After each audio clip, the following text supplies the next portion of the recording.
The Marine Toys for Tots foster care program is bringing hope to children who need it most. Every 2 minutes, a child enters foster care, often with only a small bag of belongings. More than 400,000 children face trauma and uncertainty, many before age 8. This May, during Foster Care Awareness Month, Toys for Tots is creating Room for Joy. In 2025, nearly 375,000 children received comfort through toys, books, and essentials, reminding them they are not alone. Donate now and change a child's life.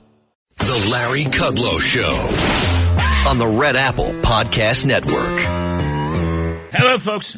I'm Larry Kudlow. This is the Larry Kudlow Show, and it's great to be with you on a Saturday.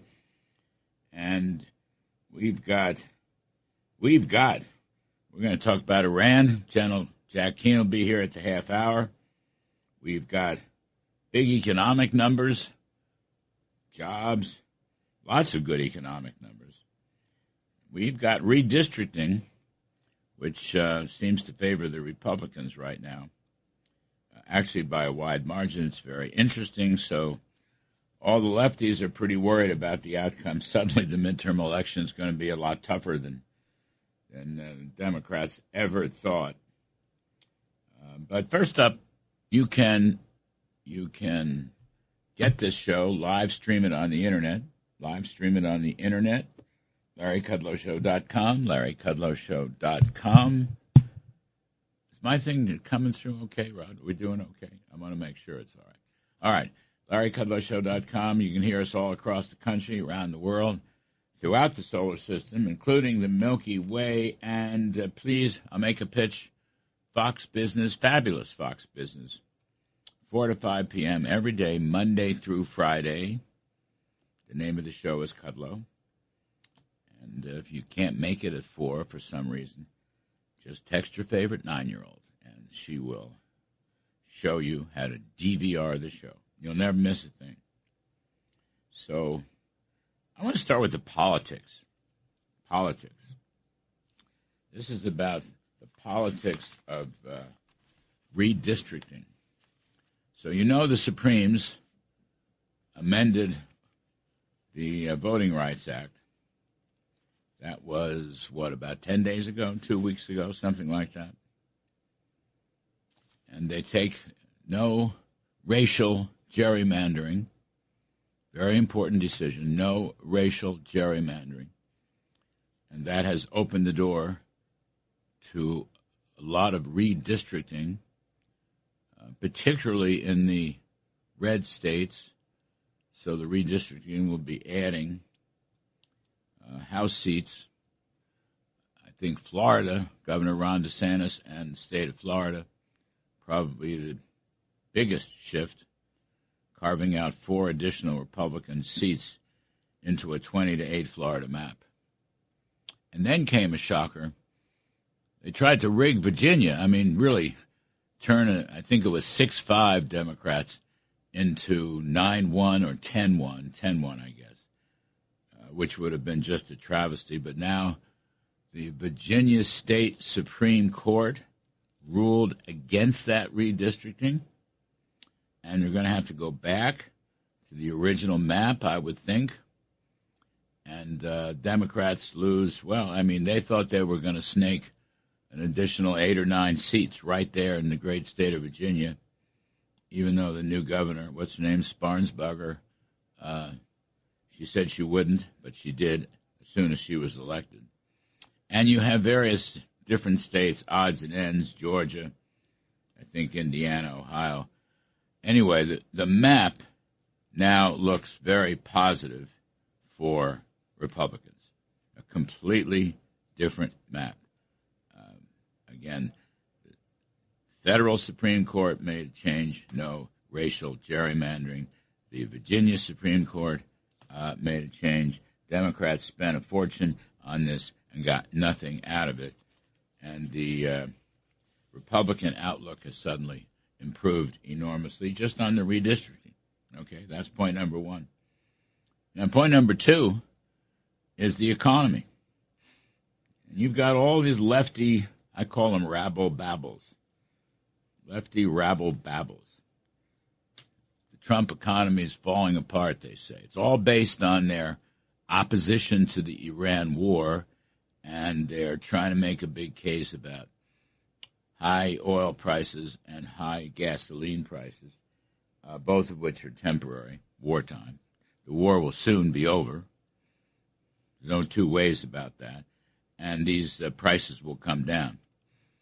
Democrats, meanwhile, talk about affordability as they raise taxes in every socialist blue state, including this one here in New York, but California, state of Washington.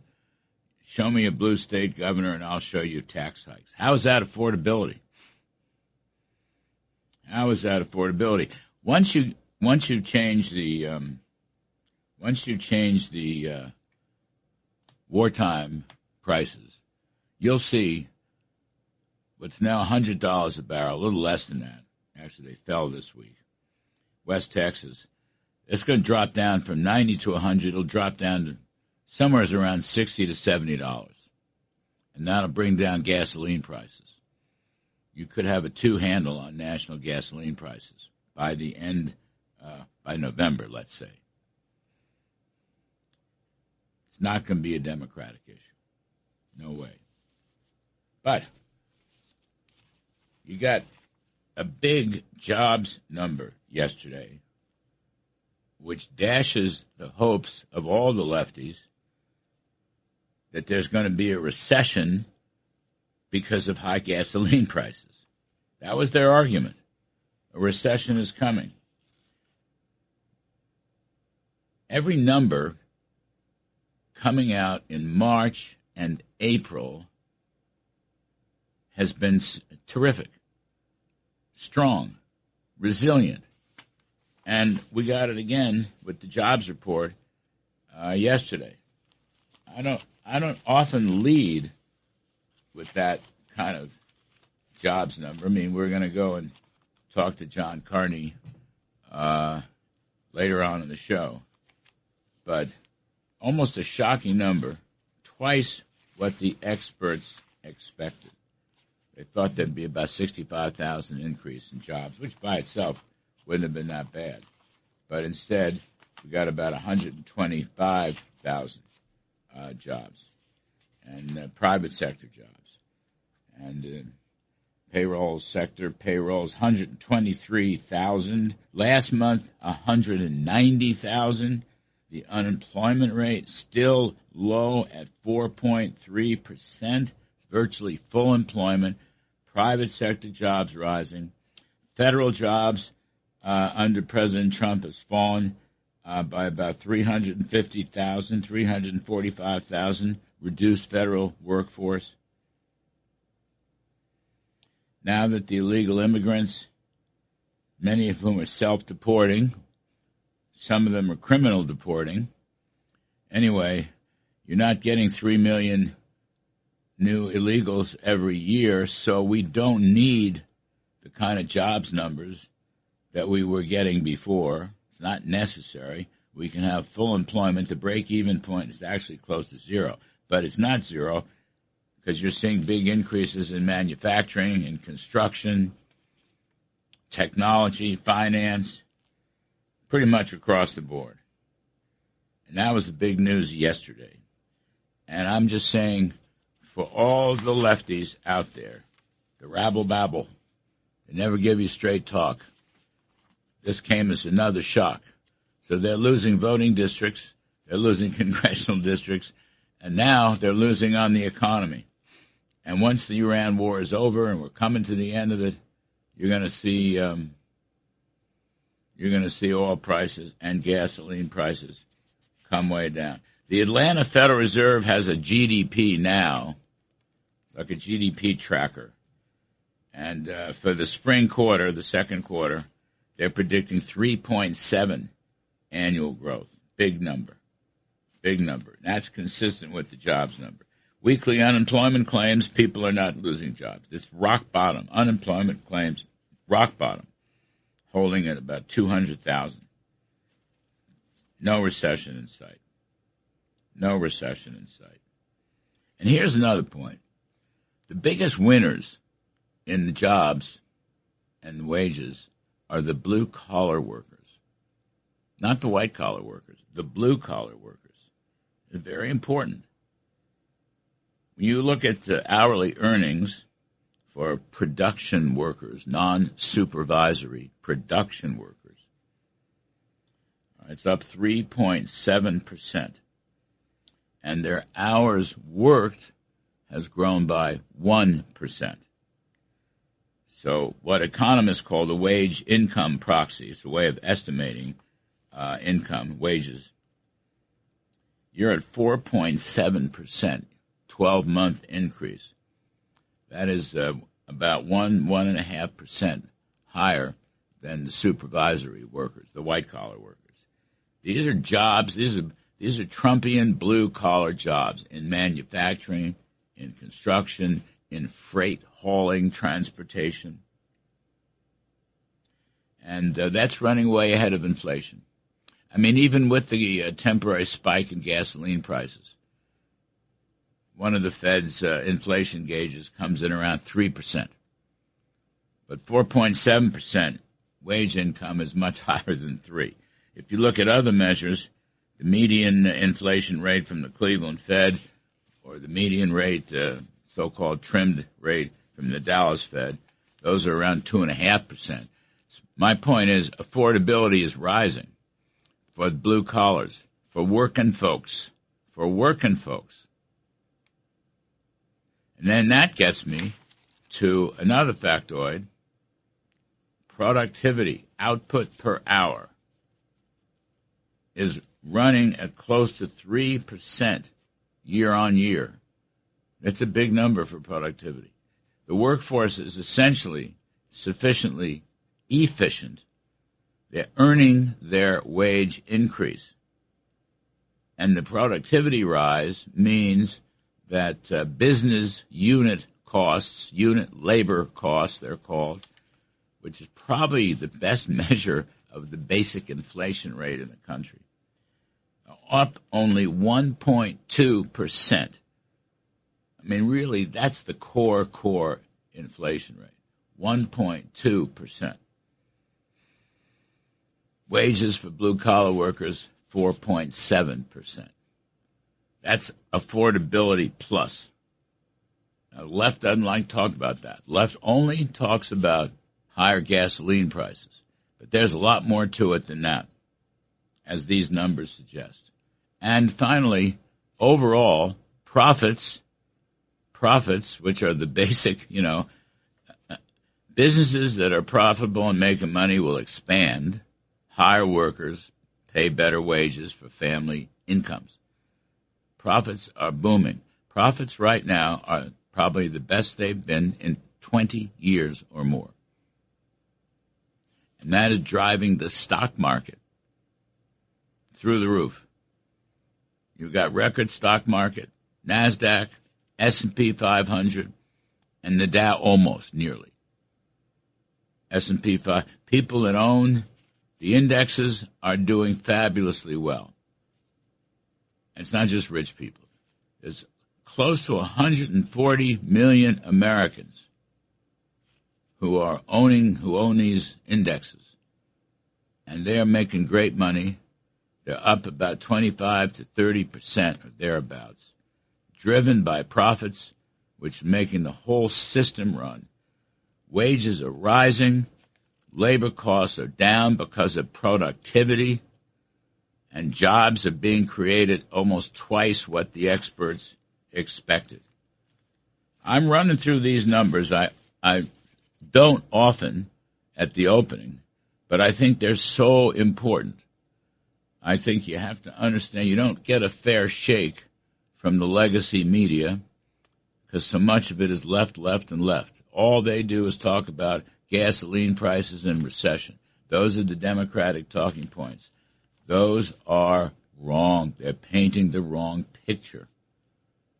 Instead, with tax cuts and deregulation and drill baby drill and free and fair reciprocal trade, these were the basic building blocks of Donald Trump's economic policies. You're seeing a very strong and resilient economy. The economy that's crashing is Iran's. The economy that's booming is America's. That tells you a big story right there. We are the dominant energy supplier. We are the reliable energy supplier. And we have blockaded all of Iran's oil and money. Now, there are other issues going on, and we'll talk about that. But we have blockaded it. Iran's running out of money. The crazy mullahs, the radical Islamists who run the IRGC, they can't even pay. They can't make payroll. They can't make retirement. They're looting of money from Iranians and put in offshore accounts of being frozen or seized by Scott Bessent's treasury. And it's only a matter of time before that war ends. Soon, the Strait of Hormuz will be open. We'll talk about that with General Keane at the half hour. But my point is, if you want to see an economy that's humming, for average working folks, the blue collars are doing better than the white collars, although everybody is doing well. A rising tide has lifted all boats. Take a look at the United States. That's a strong economy. It could be growing at 4% with low unemployment. Inflation will ease back down as soon as the Iran war is over. That's not what you'll read in the papers. But I'm just telling you, those are the facts. I'm Kudlow. We'll take a quick break. Stay with us, please. The Larry Kudlow Show on the Red Apple Podcast Network.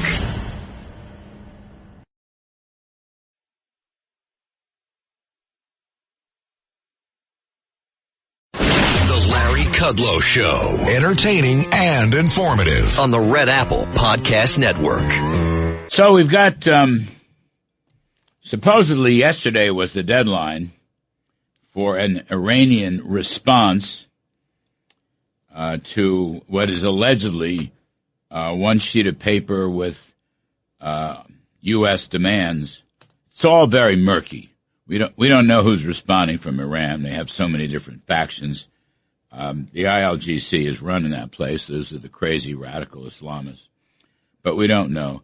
And it seems like the ceasefire of the past month hasn't really produced what it should produce.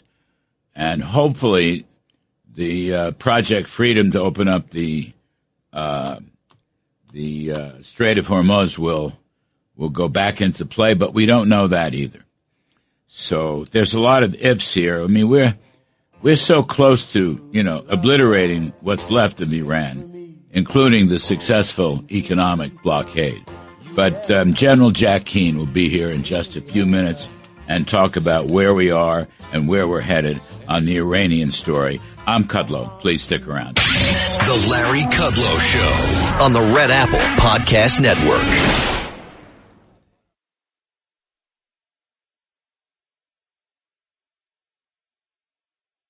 The Larry Kudlow Show. Entertaining and informative on the Red Apple Podcast Network. And we are blessed again this week to have the great General Jack Keane to help us out as he has week in and week out, teaching yours truly, but also informing our audience, both the TV show and this radio show. General Keane is a retired four-star general. He is the chairman of the Institute for the Study of War. He is a Fox News senior strategic analyst and a Presidential Medal of Freedom recipient. I was in the room when he got it. General Keane, thank you, sir.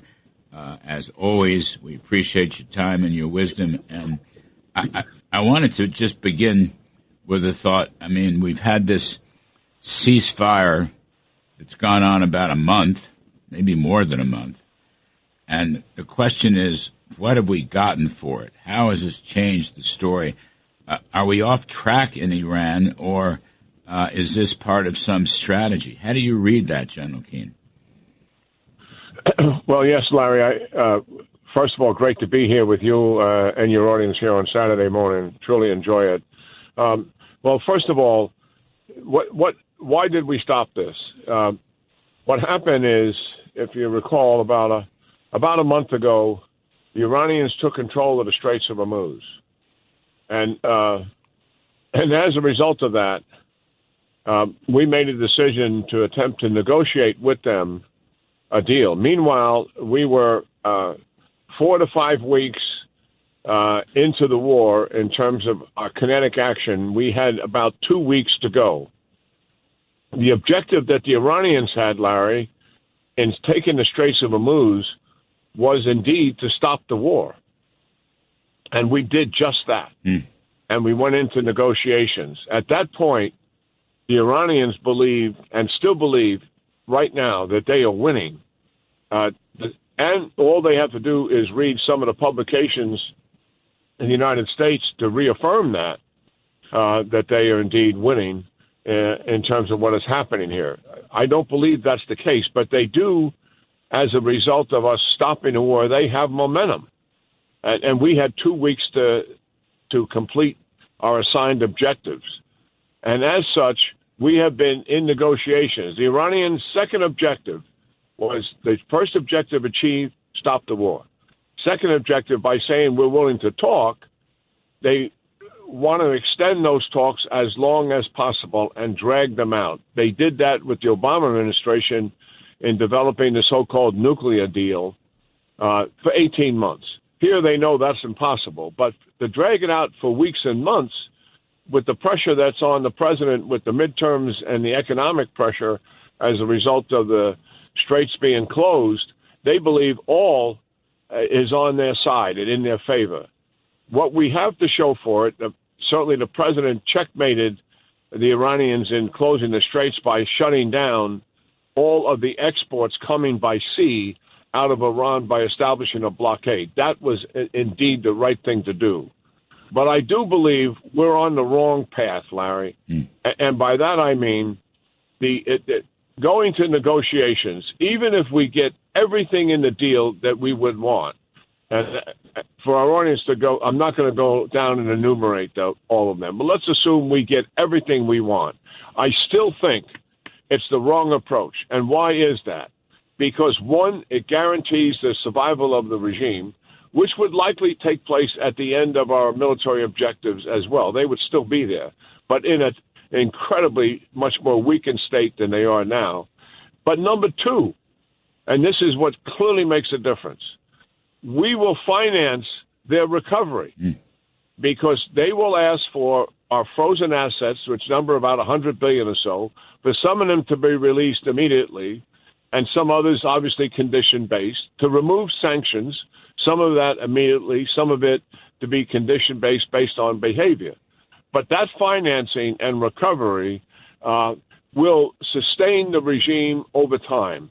I don't believe that was our objective. Our objective was to take all of their predatory nature and capabilities away from them. We will not do that unless we complete the military mission. And number two, while we were not seeking a regime change, we did want the regime so weakened, so vulnerable as a result of our military objectives being achieved that at some point the regime would eventually collapse due likely to the pressure from their own people.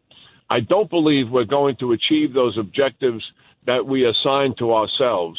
So I do think the negotiations, as well-intended as they are, truly favor the Iranians here as an outcome. The only thing I think we should be negotiating with the Iranians is the terms of their surrender. And I know that's an unacceptable term to our negotiators, but that is the reality of what we should be doing. And that would mean no financial recovery for them or whatsoever. But unless we're prepared to do that, and we are not, we should immediately return to two things. One, tell Central Command to open the Straits of Hormuz using military force. It made no sense to shut that down in 36 hours. And number two, release the Israelis so they can conduct their comprehensive return to full-scale combat operations. The Central Command will support some of it, but their main effort will be forcibly to open the Straits of Hormuz. It'll take about a week to 2 weeks for the Israelis to finish their operation. I'm intimately familiar with what they intend to do. Generally speaking, it would be missiles and making certain that we reduce that inventory dramatically. 2, the infrastructure, the Iranian infrastructure, energy, industrial base, etc., further weaken that regime. And 3rd, the regime leadership and targets themselves. And that is a far better path, will achieve an outcome, will support the Iranian people. The current path, I think, betrays the Iranian people. Why? Because the regime survived and we finance its recovery. Makes no sense, Larry. You know, without regime change, I don't believe Iran would ever keep any promises on whatever subject it may be, whether it's uranium enrichment, shifting it back to the United States, or nuclear, or missile development, or verification, trust but verify, Reagan said. Without a regime change, I don't see how any of that can be banked on. The other point, as I listened to you, we still have the blockade, and the blockade is still hurting their economy.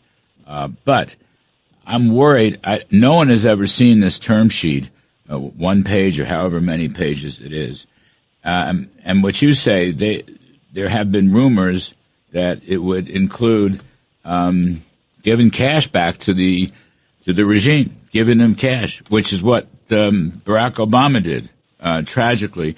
And the other point is, by stopping the military actions, we kind of let Iran off the hook for the last month or 5 weeks, haven't we? And that can't be good either.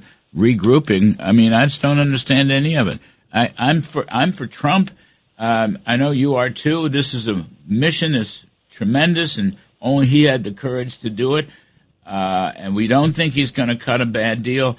But right now, we seem to be softening our whole position.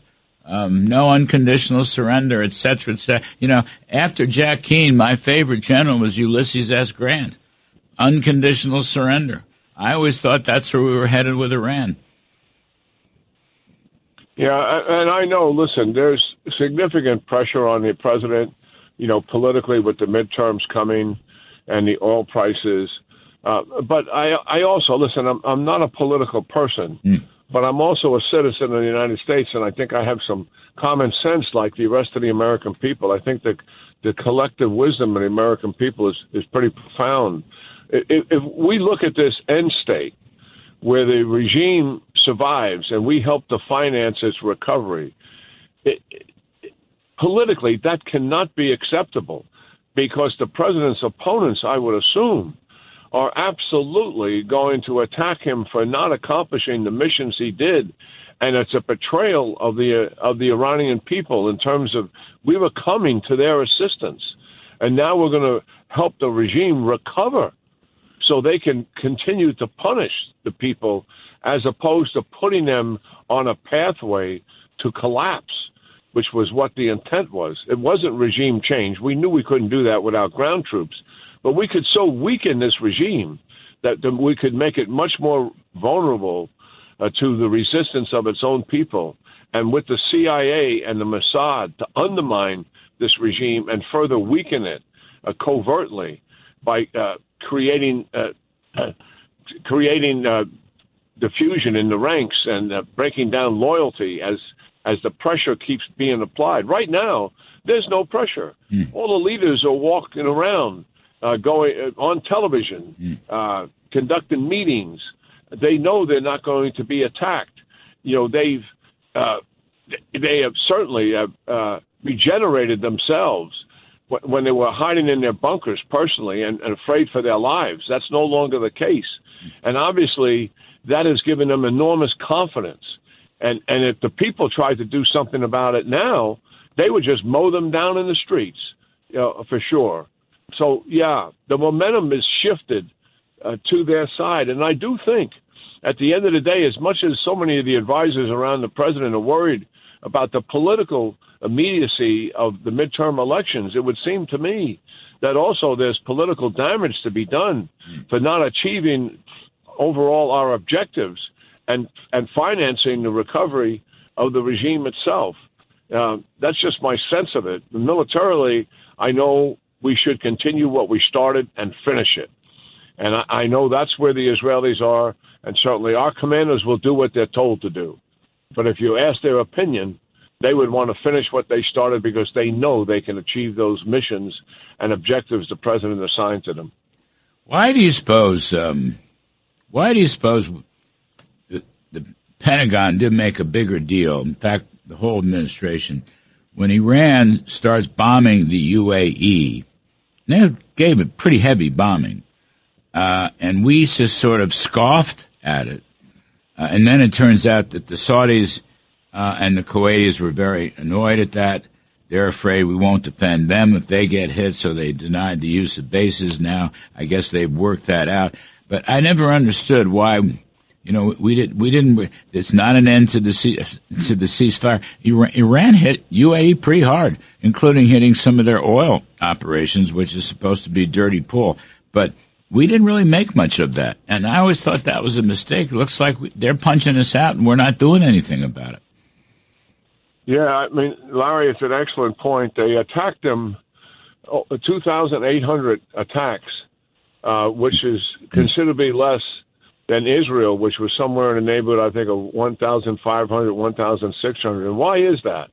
Well, because the UAE normalized relations with Israel. The UAE is just across the straits from where they are, so it's an easy target, but that's not the main reason. But the other reason also is the UAE represents in the Middle East, put Israel aside as a modern, innovative, thriving, prospering democracy. Put that aside.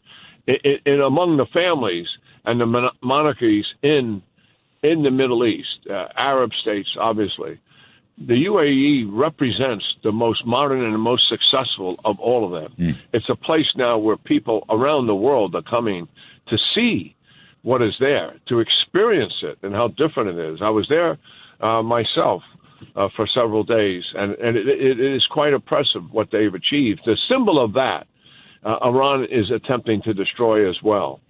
But here, Larry, we have an issue here that we haven't taken advantage of, and I think the administration is aware of it now, and that is, like we have with nuclear weapons, mutually assured destruction. We don't use those nuclear weapons on each other because we have the capability to destroy each other. We have the same issue here. We have Karg Island and all of Iran's energy infrastructure that is on the mainland of Iran and all of their distribution points for all of their oil, which is on Karg Island.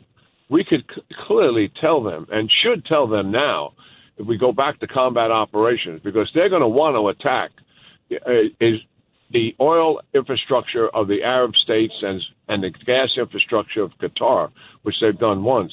We tell them, if you even attempt to do that, we will systematically take down Karg Island and your oil and energy infrastructure on the mainland. And if they don't abide by that, then we do exactly what we say we're going to do.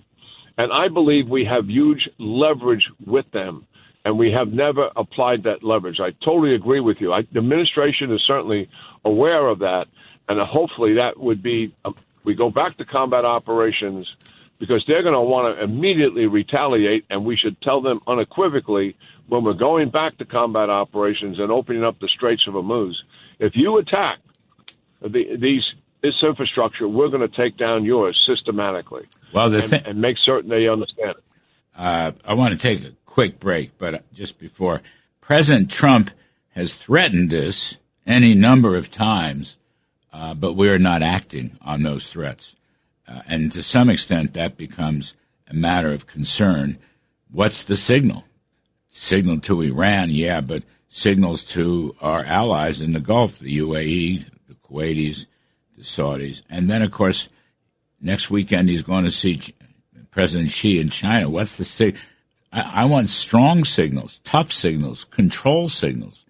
I don't want paper tiger signals. Now, I'm not accusing paper tiger, but I'm just saying it just looks like the bark is bigger than our bite right now. Anyway, General Keane, I got to take a quick commercial break.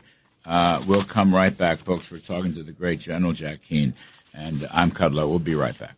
The Larry Kudlow Show on the Red Apple Podcast Network.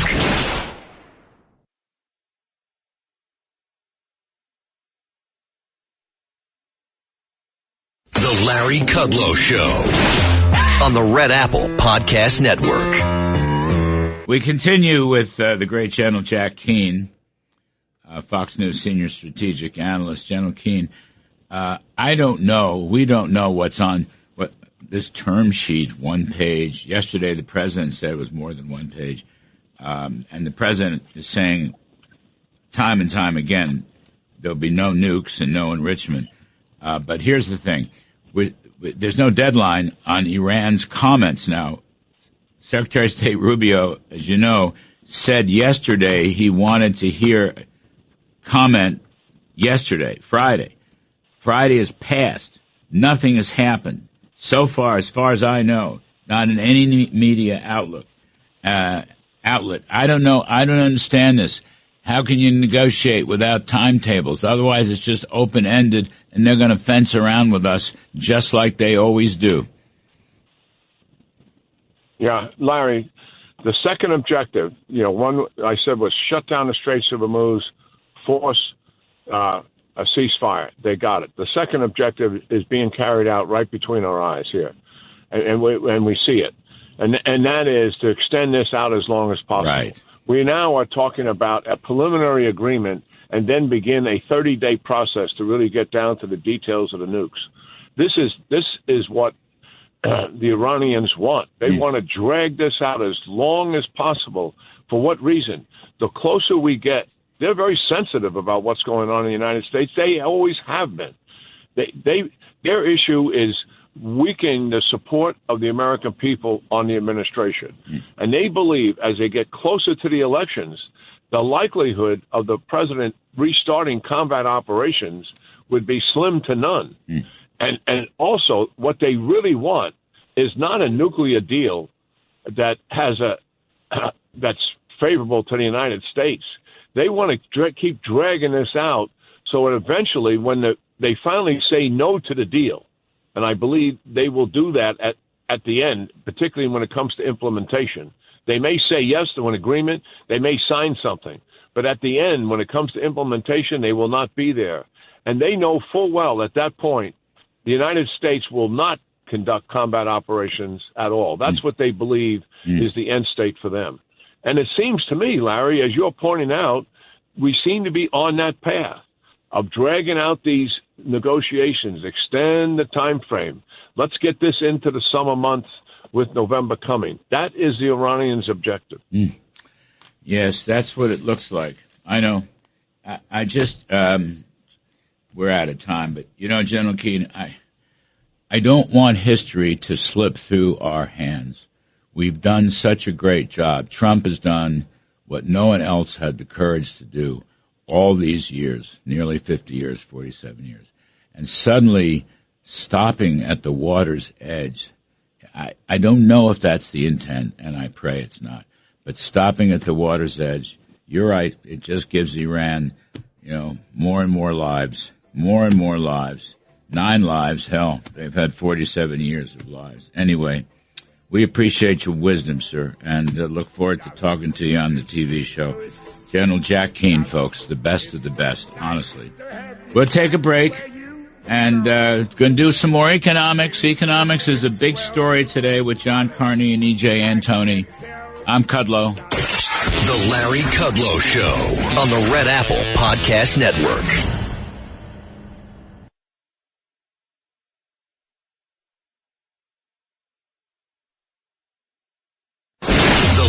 Kudlow Show. Entertaining and informative on the Red Apple Podcast Network. And I'll mention again, as I did at the top of the show, the big jobs number yesterday, twice as much as the consensus, 123,000 private payrolls. Last month, March, 190,000. We don't need that many folks anymore because we're getting all the deportations. The break-even... actually, according to our guest, John Carney, the break-even could be as low as 0. I've noticed, John, but let me get Breitbart news editor for economics and finance and co-author of the daily Breitbart Business Digest. We've got E.J. Antoni top economist at Unleash Prosperity and the Heritage Foundation.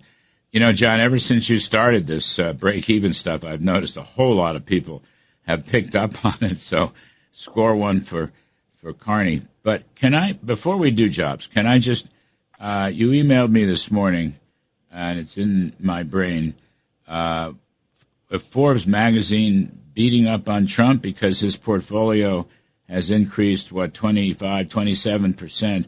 But so is everybody else's. I mean, we've had a phenomenal run. It's the best profits in 20 years, and we're breaking records in all the stock indexes. So why are they jumping up and down about Trump? That's right. Look, they create an illusion because there's a large base number. They say Trump has made his net worth has risen by $1.4 billion since he came into office. Well, that's true, but that's because he had a lot of money to begin with. He's only up 25, 26, 27%. If you were just in a NASDAQ ETF, you're up 33%. If you're in an S&P, you're up 25 to 28%. Total returns a little more. So this idea that like somehow he's enriched himself, and this is a liberal fixation that Trump uses his administration to enrich himself, is belied by the fact that it's actually enriched everybody who has investments. It's the asset appreciation, which is great for everybody, that has really helped. It's not, they want to focus on, and the Forbes magazine particularly says that he has been presiding over the most lucrative presidency. That's actually not true at all. Barack Obama's net worth went up 140% while he was in office, and the rest of us didn't do anywhere near that well. How about Joe? So, how about Joe and Hunter Biden? Of course, How'd they do? They've done. These guys did better without the gains. The thing that Donald Trump has done is to be honest, he's less well invested than he could be. His investments are concentrated on a risk-adjusted basis. He's actually done a little worse than the rest of us, because if you're in a diversified portfolio, you did amazingly well over the past year. How about Nancy Pelosi? Right? She's the greatest in the market every time. EJ, she's the greatest. She beat Warren Buffett. I mean, she's the greatest investor in American history. Absolutely, Larry, with a Sharpe ratio that would put anybody else to shame. It's absolutely incredible. And what's really fascinating, Larry, I think, is that with the advent of things like betting markets, whether it's Polymarket, whether it's Kalshi, right? You're increasingly seeing people able to make bets, and there's clearly some insider trading going on. And what they're essentially able to do is make all kinds of bets for which you don't even have financial instruments available today. And now the DOJ is having to essentially clamp down on it, and they're having to do some investigations into some of these very, very suspicious trades where you have a small group of people, for example, in Congress getting an intelligence briefing, and then somehow a very suspicious and very lucrative trade gets placed right before breaking news. So it's a brave new world we're entering, that's for sure. You think Nancy Pelosi had inside information? Oh, my gosh. How disillusioning. How disillusioning. Gee whiz. Her husband, by the way, was a client of Bear Stearns when I was there 30-plus years ago when there was still a Bear Stearns. Anyway, I digress. EJ, big job numbers yesterday, and I hope I can sell this to both of you, but for years and years and years, when I was an economist on Wall Street, we used to look at, Ed Hyman did, I did, Yardeni did, the wage income proxy. So you take average hourly earnings times hours worked. What dummies do today when they're looking at wages, they just look at the hourly earnings. You have to also look at the hours worked. Now, here's my point. For production workers, non-supervisory production workers, this is the blue collars, okay? They got 0.3% increase for the month, but the hours worked were 0.2, so it's 0.5. It's 0.5%. Over the past 12 months, gentlemen, here's the deal. Their blue collars, 3.7% increase in wages, plus a 1% rise in hours worked, manufacturing hours. That's 4.7%. That's the wage income proxy, 4.7%. Now, you can knock that, even with the oil prices and gasoline, the PCE deflators, whatever it is for 12 months, it's about 3%. Some of the medians are less than that, 2.6, 2.7. Unit labor costs, which may be the base inflation rate for everything, is only 1.2. So even with this, the blue-collar workers are beating inflation. That's my point. Now, am I wrong here? I mean, that's what the wage income proxy is saying.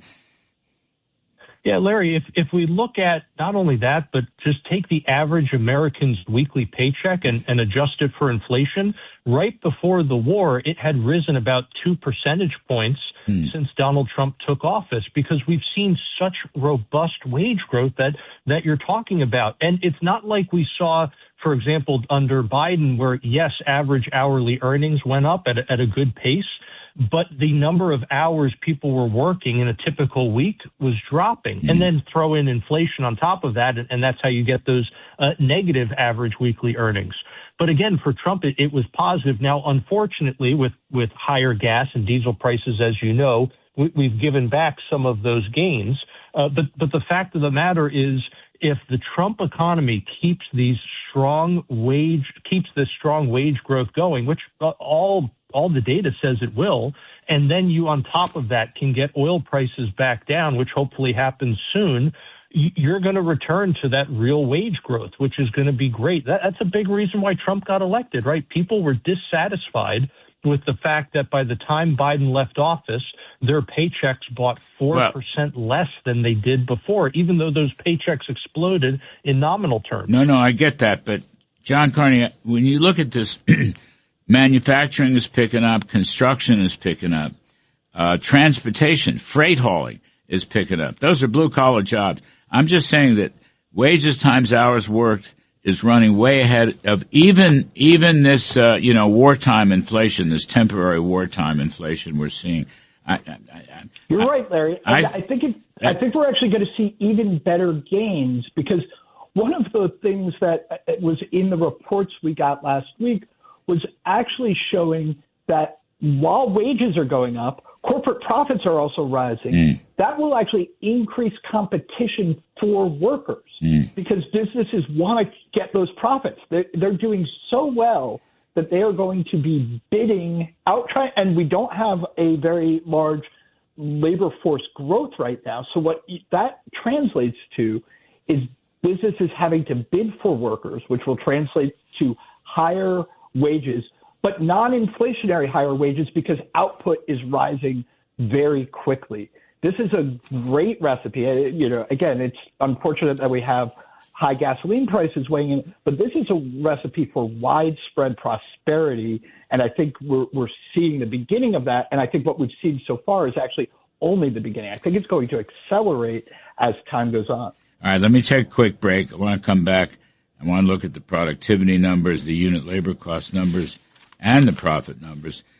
Profits are the mother's milk of stocks, but profits are also the lifeblood of the whole economy. It's a different model. It's not a consumer demand model. It's a profits-driven model. And right now, profits are rising their best pace in 20 years, according to a number of analysts. Anyway, gentlemen, just stay right where you are, please. John Carney, co-author of the Daily Breitbart Business Digest, E.J. Antoni, who is the top economist at Unleash Prosperity and the Heritage Foundation. I'm Kudlow. We'll be right back. The Larry Kudlow Show on the Red Apple Podcast Network.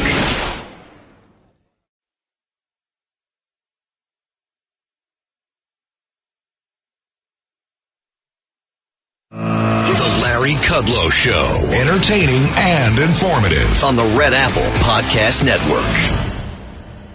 Continuing our conversation of the strong economy, resilient, strong. Yes, energy prices have jumped up because of the war, and yes, gasoline prices likewise, but it doesn't seem to be affecting the economy with the strong jobs number. We got John Carney, who was co-author of the daily Breitbart Business Digest, and E.J. Antoni, the chief economist at the Heritage Foundation. So, John Carney, I'm looking at the productivity numbers. Non-farm productivity, that's output per hour. The last 4 quarters, to smooth it out, 2.9%, almost 2.9%. And as a result of that, even though wages are up 4.2% in this report, unit labor costs only 1.2%, the cost of labor. Now that, some people believe, is the basic core inflation rate. So the point is it's low. Second point is productivity is soaring. Third point I make, and give it over to you, I think a lot of this has to do with business investment, CapEx, capital equipment, 100% depreciation, which has now been permanent in the One Big Beautiful Bill signed last July 4th. This all goes together, and therefore, if you have high productivity and low labor costs, you're going to get big profits. And profits drive stocks, and profits drive the entire economy. You can't have consumer demand without profits. This is what people miss. Profits are a supply side, business side way to look at the economy, and right now they're soaring. They're just soaring. That's right, and it's a virtuous circle because as you raising profits, you actually attract more money to investment. It's funny because just a couple of years ago, Larry, economists were like scratching their heads, pulling out their hair, saying, why are productivity gains so low? And it turned out that a big part of the problem was that we were overtaxing investment in productivity. We're still actually overtaxing investment in productivity because of the way we tax capital gains, which reward the investment in productivity is a capital gain. But right now, what we're seeing is because of this depreciation, the depreciation rules, more investment, and frankly also because of the immigration restrictions. And so businesses can't rely on cheap labor to grow. They need to invest. You combine those two things, and what you have is this rocket ship of investment that is now pushing up productivity. So it was an easy fix all along. They acted like it was a great mystery. It was not.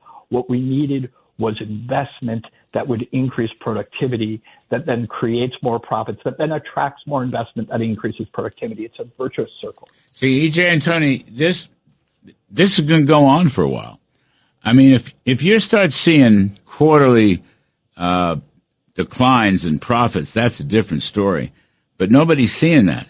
Your profit margins for GDP is running about 16 or 17%, which is huge. And the company's reporting roughly the same. And forward earnings, I always look at Ed Yardeni, who tracks profits as well as any economist on Wall Street. And, you know, he's got consensus views for forward earnings, basically running the same, 15, 16%.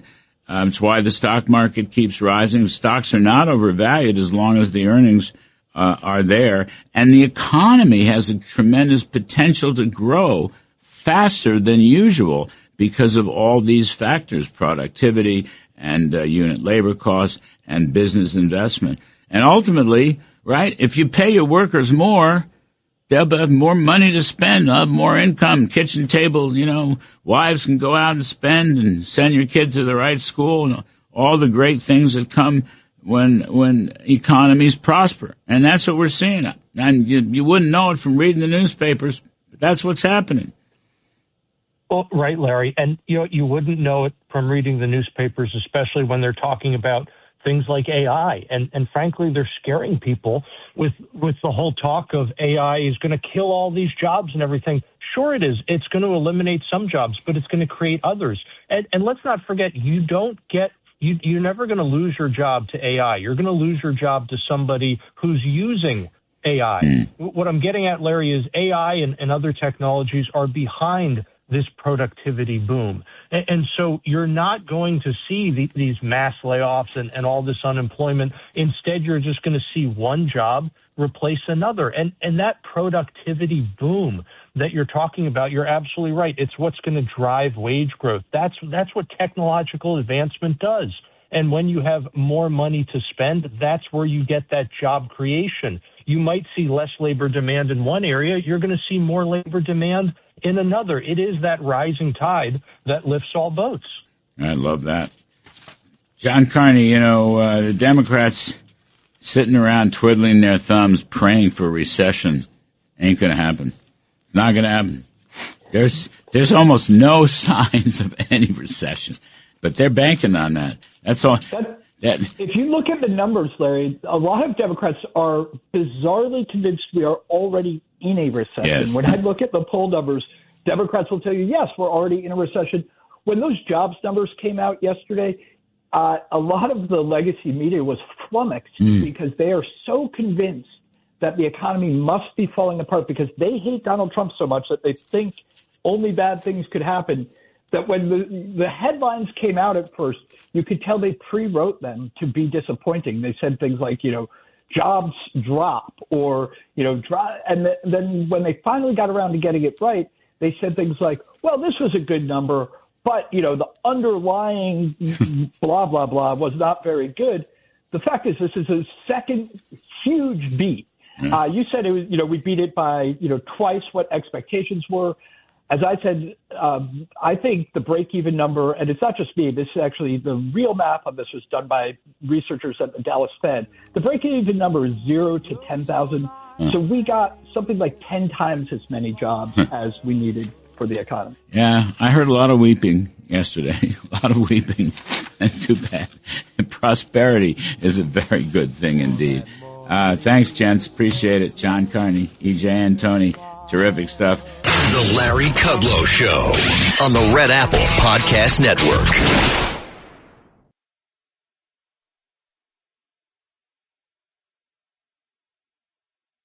The Larry Kudlow Show on the Red Apple Podcast Network.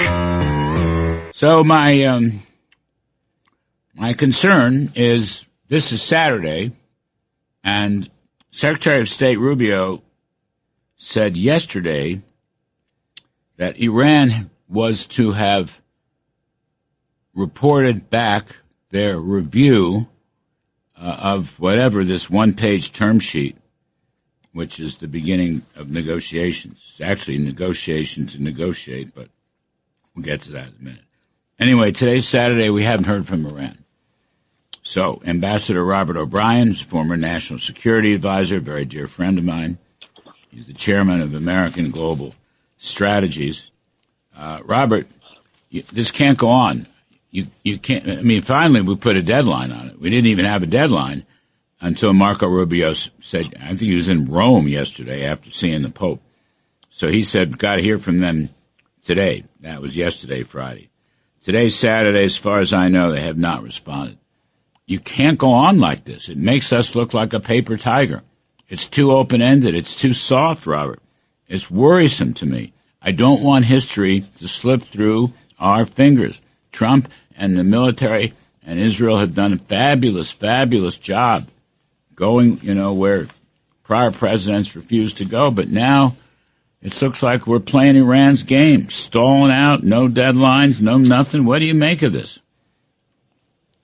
Well, Larry, thank you for having me on, and it's a great question. The Iranians have gone back to their old playbook, which is extend and pretend, and they negotiate about negotiations, where the negotiations are going to be, what's on the agenda, timelines to accomplish things, no verification.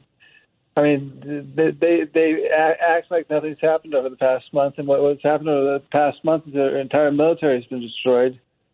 And yet the Iranians are acting like this is, same old that they're negotiating with Barack Obama or Bill Clinton or Joe Biden.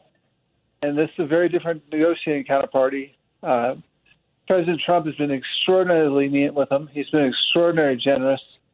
But and part of it is that the blockade is working. So the Iranians don't have unlimited time. They think they have unlimited time, but they don't, because their storage facilities are going to fill up and they're going to have to shut down production, which is a big problem for them.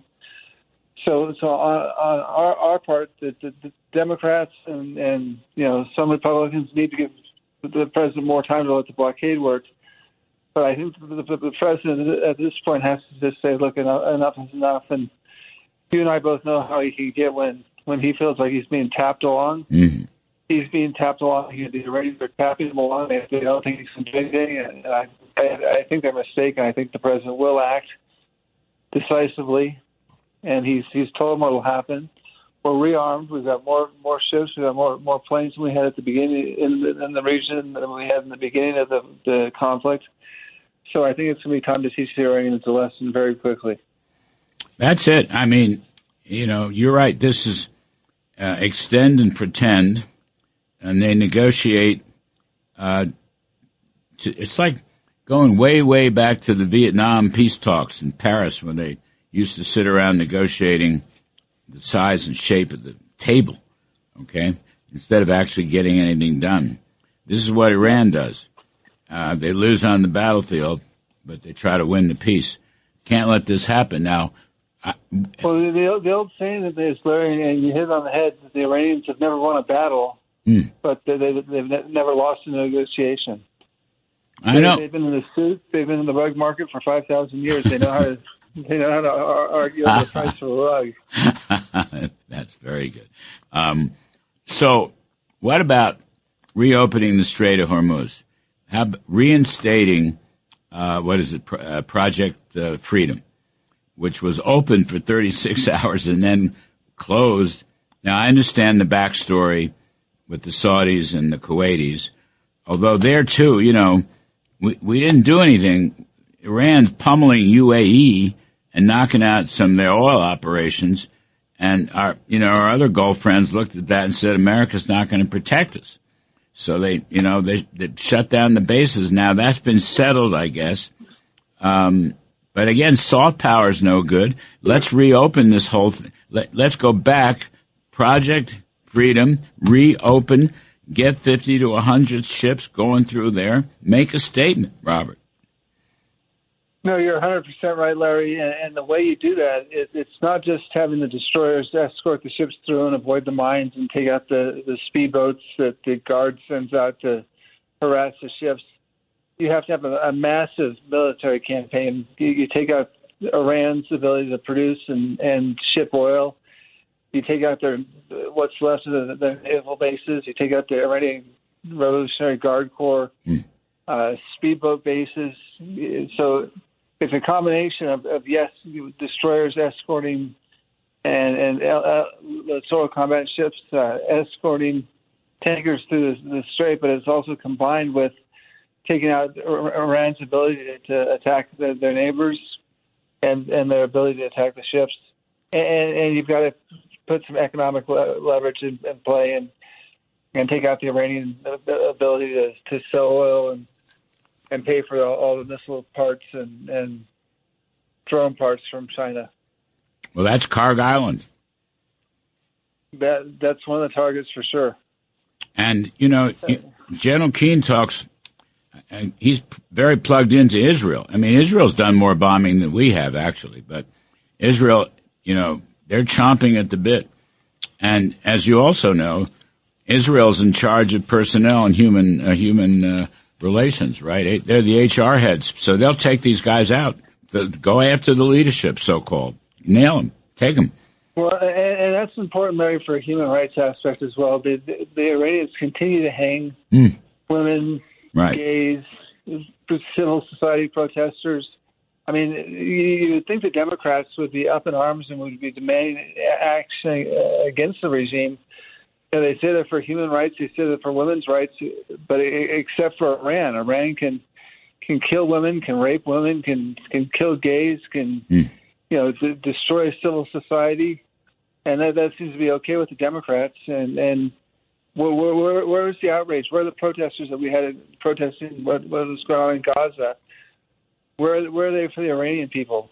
Do they not care about the Iranian people? And that's where Israel can play a key role, is going in and taking out these thugs that are killing so many of their fellow citizens. I hope that the Pope, in meeting with Marco Rubio, I hope he understands all that, what you just said. You know, he is rightly concerned with human rights, okay? I get that. But he's been taking pot shots at us. And I don't know whether he's defended Iran, but he's taken pot shots at the U.S. for going into Iran. I mean, there is such a thing as a just war. And these characters running Iran, they violate every known biblical value. And I hope the Pope Leo, he's an American. He's not a bad guy. I don't think he hates America like his predecessor. But I hope he understands what you just said. I mean, the mullahs and, whatever they are, the ILGC, they hate, they have no values whatsoever. They are inhumane people. Right, these people are like the Gestapo. They're like the worst, right. The worst of the Nazis 75 years ago. And at that time, everyone had clarity. Everyone in the world knew who the good guys were and who the bad guys are. But because of the propaganda, the Trump derangement syndrome, the jealousy of America, the wokeness that America is the root of all evil, that has been propagated on our university campuses. Unfortunately, people can't see good and evil. They can't see people being hung from cranes and say the guys hanging people from cranes are the evil ones, and the guys trying to stop it and trying to kill those guys are the good guys. There's something fundamentally wrong when world leaders and academics and politicians cannot see the difference between good and evil, and that's a sad state of affairs. I just don't want history to slip through our hands. We've come so far into taking out this regime. I just don't want to lose it. Anyway, this is President Trump's moment, Larry. Yes. President Trump is one of the great presidents in American history. If he does what no one's done in 49 years with the Iranians, and he clearly prevents them from getting a bomb, helps the Iranian people, bolsters our economy by finishing the job here, he's going to go down in history with Washington, Lincoln, Roosevelt, both Roosevelts and Reagan. I agree. I totally agree. Ambassador Robert O'Brien, National Security Advisor, Head of American Global Strategies. Thank you, Robert. As always, we appreciate it.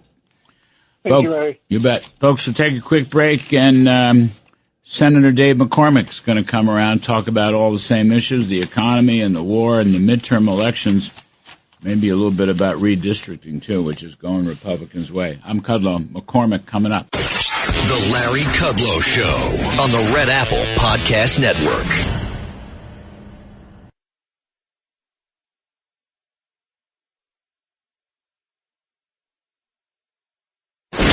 Larry Kudlow Show. Entertaining and informative on the Red Apple Podcast Network. And great pleasure to get Senator Dave McCormick on the weekend. He's a lovely guy, Republican from Pennsylvania, old friend. Might add, a veteran of the Kuwaiti War. He's on the Banking Committee and the Foreign Relations Committee. And welcome back, Senator McCormick. Can I just... Hey, Larry, great to be with you, as always. Thanks for having me. Very, very kind of you. Appreciate it so much. Just a hypothesis. Look, the economy is doing better than anybody thought. Jobs are coming in. The Atlanta Fed GDP now is 3.7% for the second quarter. Productivity is strong. Profits are strong. Stock markets are strong. Redistricting turns out, going the Republican way now is all... Lots of stories. The Virginia redistricting didn't work. The Supreme Court has stopped the racial gerrymandering. Florida's picking up GOP seats. In other words, the midterm elections look very good right now, much better than people might have thought. So there's really, I don't think, any pressure from that source on the president's conduct of the Iran war. And I'm concerned that we've kind of slowed down And, after giving them a terrible beating, and yes, the blockade is still going on, Senator, you know that. But the fact that Iran has not responded, Rubio gave them a deadline yesterday. They didn't respond to our, whatever this is, the one-page term sheet. What's happening here? And why are things slowing? And why? I don't want history to slip through our fingers. We've done so well. Yeah. President Trump has done so well. He's been so courageous. But, I'm a little worried right now. Yeah, there's no doubt about it. It's been, if you sort of step back from the day that the conflict started, by any objective measure, the war and the military conflict has been incredibly successful for the United States. Our military the president laid out the objectives of eliminating the drones, the missiles, the launchers, the manufacturing capability. It's been flawless, honestly. And if you compare it to the war that I was in, the Gulf War, which lasted 6 weeks, which people said was the most successful war ever, this by any measure has been far more effective and successful than even that. So the question is, we're at a crossroads. We're at a fork in the road where Iran has to decide whether it wants a path to peace and prosperity for the great society, the Persian society that's been run by radicals for 50 years, or whether more military action is going to be required. And I think the president's looking for every opportunity to get to a peaceful resolution. They've got to give up the enriched uranium. But if they don't, I do think we're going to need to take additional military action to ensure the fundamental goal that Iran cannot have a path to a nuclear weapon is achieved. I think the blockade is having enormous impact. So it's silent. I agree with that, but it's 90% of their revenue. And every day that goes by, inflation in Iran is up 80%. There's reports of bread lines. So this is the kind of thing. It's that great Hemingway line, Larry, that bankruptcy happens slowly and then quickly. I think the pressure is growing on the regime. The question is who? This is very fragmented, and I think the president has said, and I'm sure is frustrated by the fact it's never clear who's calling the shots. But I think we're on a good path. I think the pressure needs to keep up, and I agree with you. There's no blinking here. We've got to accomplish the military goal and the political goal of no nuclear weapon for Iran.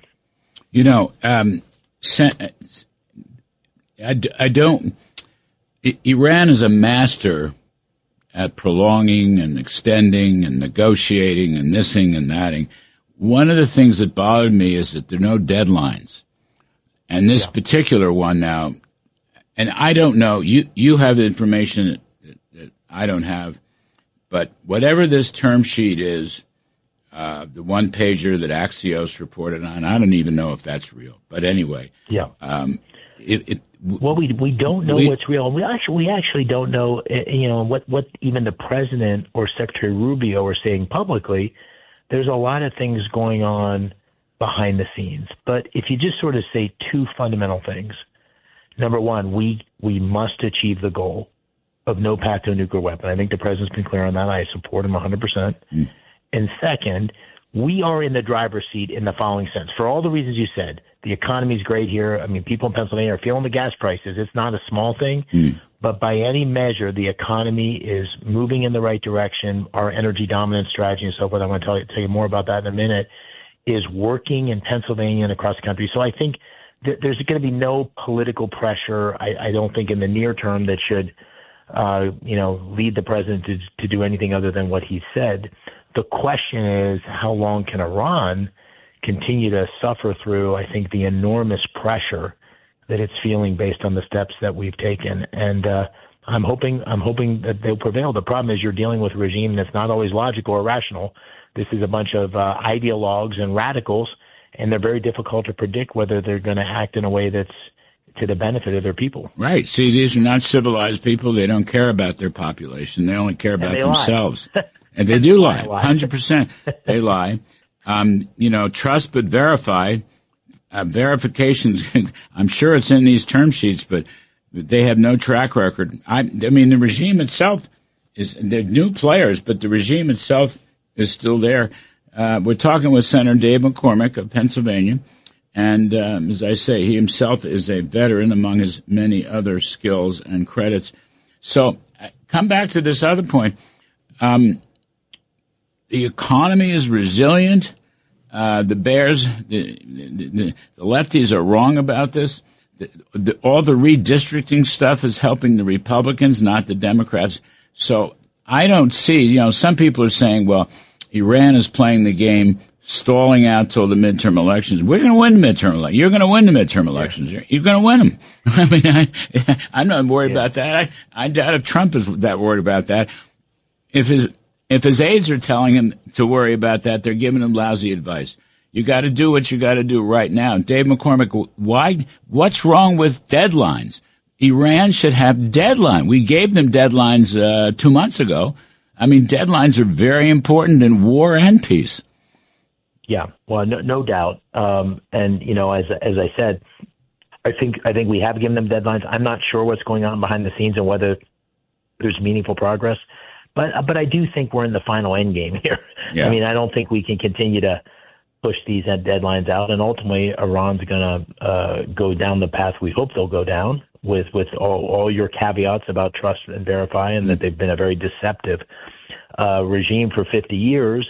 By the way, they told us they didn't have a ballistic missile that could go 25,000 miles or 2,500 miles, and yet we had a missile land on Diego Garcia. So anything they say needs to be dealt with a great degree of skepticism. So I'm agreeing with you on the deadlines. But the thing I did want to share with you, and I had this most amazing week in Pennsylvania where I saw firsthand the thing you're talking about, which is the economy's going great and all those things. But when you see it firsthand, and I went to 3 places. I went to Beaver Valley Nuclear Plant, which is getting an upgrade that's going to add 140 more megawatts, and had several thousand workers that were going to be taking on that job over the next couple months. I went to Shippingport, which is this incredible coal-fired plant that's being transitioned to natural gas.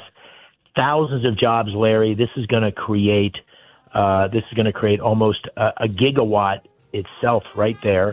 And then I went to this incredible Homer City, which is the biggest plant being built in the country. That's going to be 4.4 gigawatts. This is incredible. Tens of thousands of jobs in western Pennsylvania, and it's all because of the president's energy dominance policies. The economy's working. Senator Dave McCormick, smartest guy there is.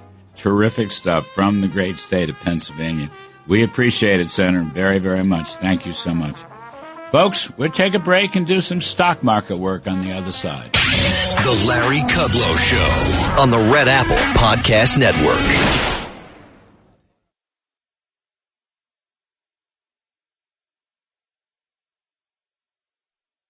The Larry Kudlow Show. Entertaining and informative on the Red Apple Podcast Network.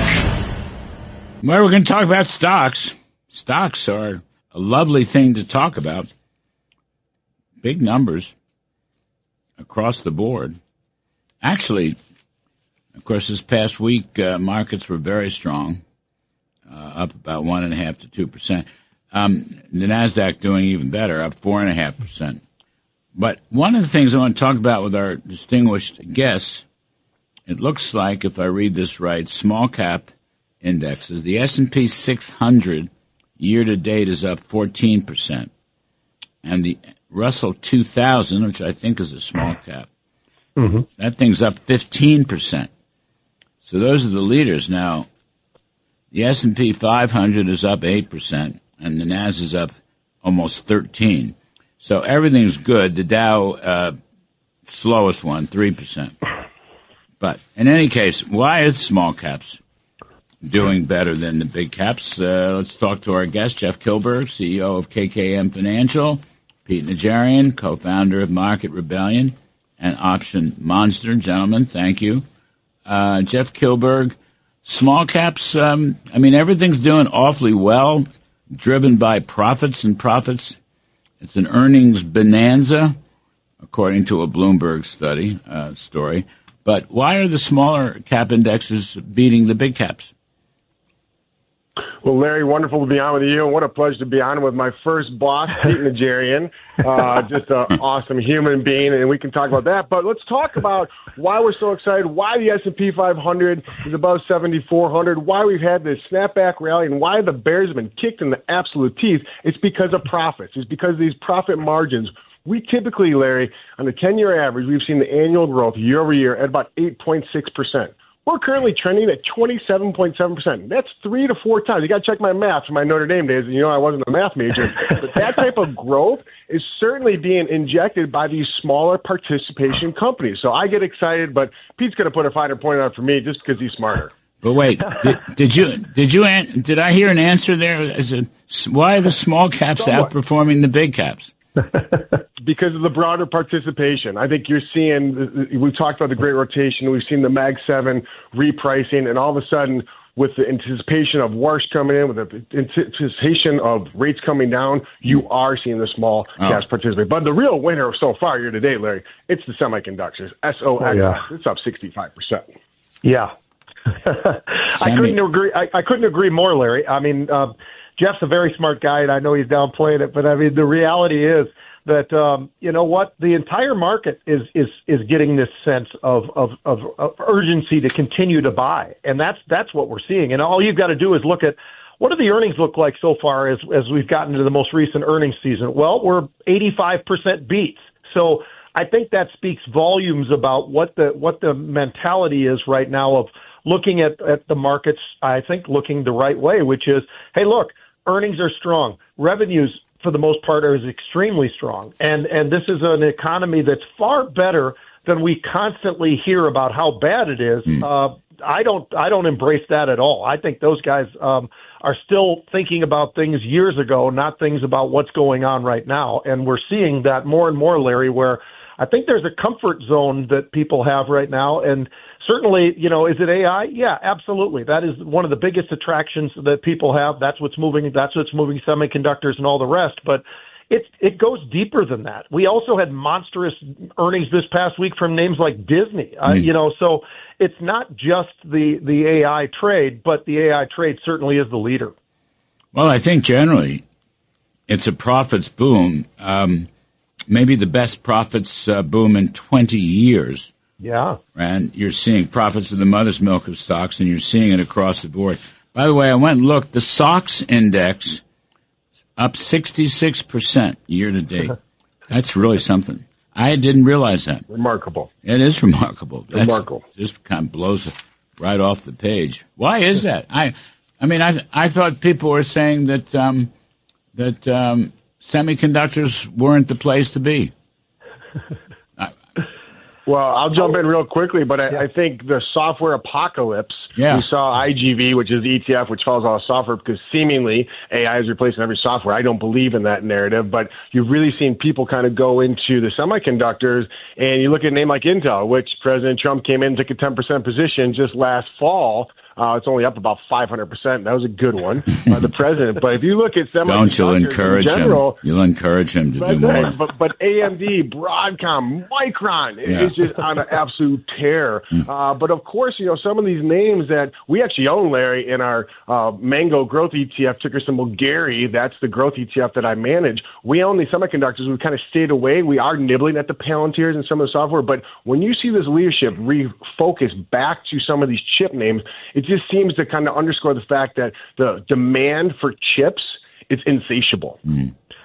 I totally agree, and it goes even deeper. I mean, Jeff just hit the most important ones, I think, but it's not just Micron, it's not just Intel, it's not just NVIDIA, it's not just AMD. You got names like Western Digital and Seagate, and you know, the list goes on. And so this is something that is very broad. It's not something that's very narrow and we have to be overly concerned. This is broad buying for a lot of the different parts of the market, whether it's storage, whether it's memory, whether it's whatever. That's what I think has been so incredible. And, you know, Larry, we kept hearing from so many people that, you know, this is the AI boom is done. Everybody, you know, this is for the last 6 or 8 months. I can't tell you how many times I've heard people come on various networks telling us it's done. Well, they have missed an unbelievable rally, absolutely unbelievable rally. And, look at what names like a Micron has done in just the last 3 months, 6 months, 1 year. Take your pick.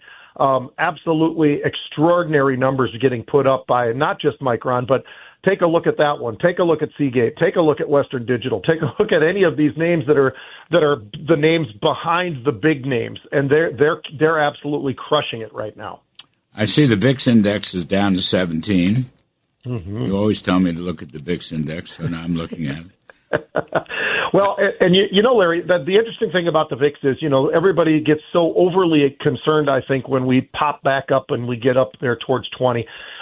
It's up towards 20 oftentimes for a reason. And obviously we've been even much higher than that, but we've been very, very slowly but surely getting a little bit more taken off from the VIX, it feels like, almost every day. We were in the 16s just yesterday. So, it just shows you that, yes, we closed a little bit above that. We're in the 17s, but volatility is definitely starting to come out of the market, which, can be a good thing. It doesn't mean that it's a freebie going forward, but it does mean that we're getting a little bit back to the norm, and I think that's important. One thing that's interesting. And that's all in the face. No, go ahead. That's all in the face of oil at 95. Crude oil still at 95, stubbornly at 95. And the 10-year note kind of at 435, 440. So the fact that the VIX is coming down and dripping into 16, 17, it's remarkable. This rally has been remarkable, and it just goes to show you this isn't short covering. This is actual broad participation in revealing that the U.S. economy is hitting on every cylinder. Well, it's interesting. Yeah, you've got high oil prices and gasoline prices from the war, blah, blah, blah. But also, we never had any Fed easing. And as you noted, the 10 years, 435, it's been bouncing around in a range. But it's not, rates are not collapsing. The Fed's not easing. The Fed probably shouldn't ease right now. They may ease later in the year or not. But stocks didn't depend on that.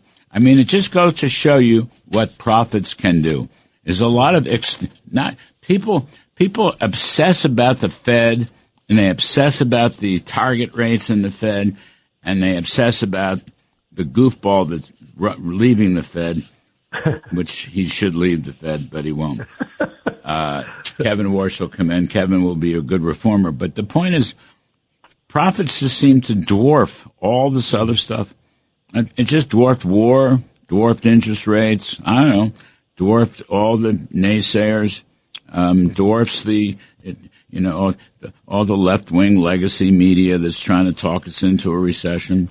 It's fascinating to me. And it's almost, out of the blue, look what's happened. It's a wonderful thing.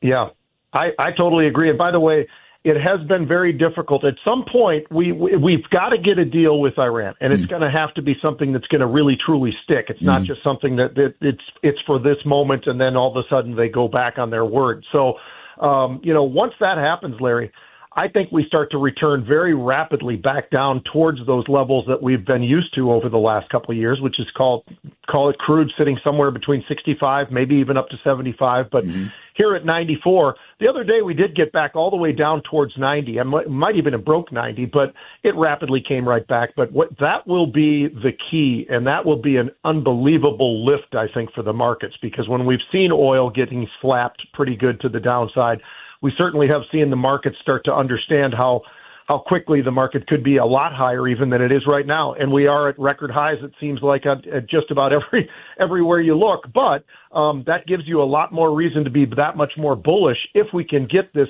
deal done and if we can get oil back down towards prices that at the pump. Pete, you're right, because I think if we see crude oil futures going to $80, that's the all clear. Now, certainly this off-ramp has been navigated. There's been a couple potholes.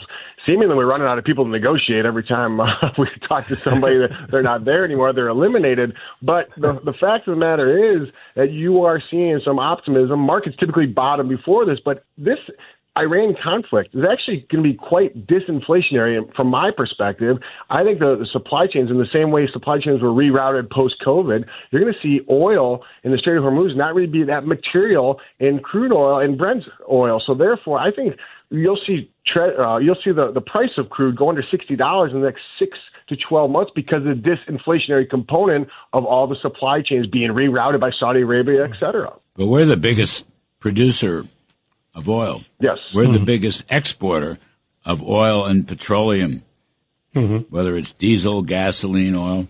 I mean, I'm just, energy is the best performing year to date of the top 10, up 23.7%. So call it 24%. In other words, you don't want oil to crash, right? Because we have a big industry. It's a very important industry. I'm sure you guys saw the TV series Landman. Yes. Oh, the best. I know. I can't wait for it to come. I'm jonesing for it to come for the third season. But it does give you some interesting facts and figures about the strength of our oil business and how important it is. Yeah. I don't know what the break even may be 65, maybe lower, maybe higher. I don't want it to crash. But I just think it's interesting. At 90 to 100, the stock market has still done great. It didn't kill the economy. I know nobody likes to pay $4.50 for gasoline, blah, blah, blah. More than that in crazy states like California.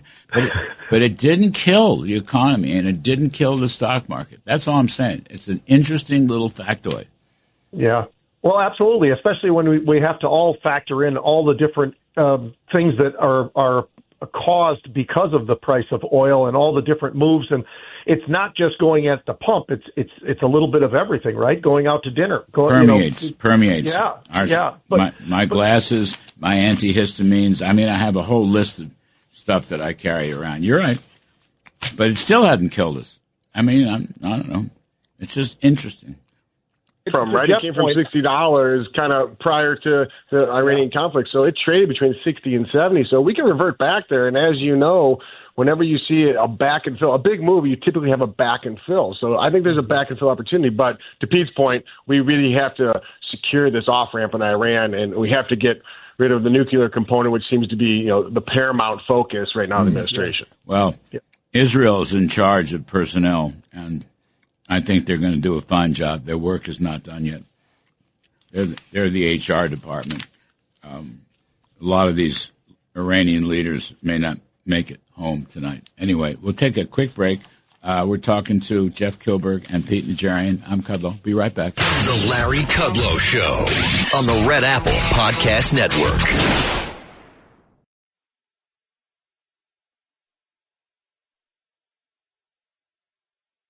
The Larry Kudlow Show on the Red Apple Podcast Network. Talking stocks, talking bull market stocks with Jeff Kilburg of KKM Financial and Pete Najarian, co-founder of Market Rebellion and Option Monster. So, Jeff Kilburg, what is the Fed going to do? I think the Fed has to sit on their hands. I mean, we definitely have some inflationary data. We're seeing the pass of the baton coming in with Kevin Warsh, but I think he's going to be inclined to sit and wait a little bit and see how, one, the Iranian conflict rolls off, but at the end of the day, what was the potential effect of this crude oil being as high as it was?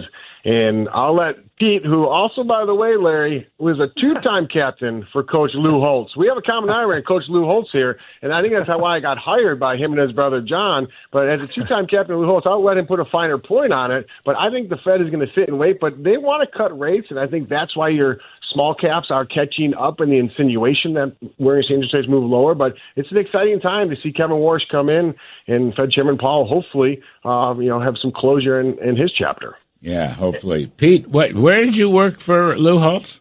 I played football for Lou Holtz when he was at the University of Minnesota. Oh, and Larry, time captain. Yeah, gosh, I'm his only two-time captain. I love the guy. I mean, I loved him and had. He was an entertainer. He was on the Tonight Show. He was phenomenal. I mean, the guy was everything. I mean, he really was, and a special guy for Jeff and for me. Jeff was lucky enough to play for him. So was I. Very lucky because the University of Minnesota, to get a guy like Lou Holtz to come up there was an amazing task. And then he went to Notre Dame and moved on. But as far as going back to this with the markets and the Fed, it sure looks like at least everything that we are seeing, and I know Jeff looks at the CME group thing and all the rest of it, and we all take a look at what the tool looks like, and it looks like it's not going to get any cuts. I mean, the numbers just do add up to the fact that they're going to be pausing for a while. Yeah. But at some point, maybe. And I don't think that some point comes until we get pretty late into the year, all the way maybe December, possibly. But even there, I'd be a little bit surprised. And by the way, these jobs numbers, remember, I'll tell you, they're unbelievable what they were able to put up. I mean, just fantastic to see how good both the private and the BLS numbers and everything. That really gave the markets a huge boost, I think, on Friday. Remember, Kevin Warsh wants to hit 2% or lower inflation. Mm-hmm. Just remember that. So he's not going to be in any rush. Right. Anyway, gentlemen, thank you, Jeff Kilburg and Pete Najarian. We appreciate it. Folks, we're going to take a break, and on the other side, we're going to do some money and politics. We got Liz Peek, and we got Steve Moore, and I'm still Kudlow, and we'll be right back. The Larry Kudlow Show on the Red Apple Podcast Network.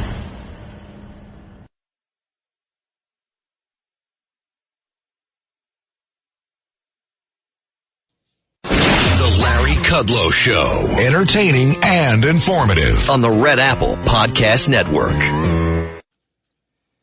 All of a sudden, it's very interesting. All of a sudden, so many of these legacy lefty media outlets are kind of flipping out over the possibility that the Republicans might win the midterm elections. Very interesting. Redistricting decisions. Supreme Court, of course, no racial gerrymandering. The Virginia Supreme Court ruled out the redistricting, the phony redistricting. Florida is adding seats. Tennessee is adding seats. The job numbers are going up. The economy is looking pretty good. The stock market is looking very good. All of a sudden, it's just one headline after another. It's, it's really fascinating. So let's talk about this. We have Liz Peek, Fox News contributor.